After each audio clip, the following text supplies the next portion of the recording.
আজ রাজ্য কেন্দ্রের ৫৪টি প্রকল্প মানুষের কাছে পৌঁছে দিতে আয়োজিত হচ্ছে এই জনকল্যাণ শিবির, জানালেন পুর ও নগরোন্নয়ন মন্ত্রী অগ্নিমিত্রা পাল। জনকল্যাণ শিবির আমরা আয়োজন করেছি মাননীয় প্রধানমন্ত্রীর আশীর্বাদে।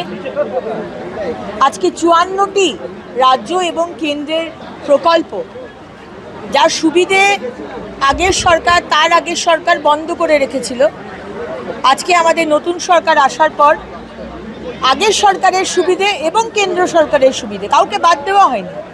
৫৪টি সুবিধে প্রকল্প আমরা মানুষের কাছে পৌঁছে দিতে আজকে এই জনকল্যাণ শিবির সকাল 10টা থেকে 5টা, 15, 16, 17 3 দিন এটা চলবে।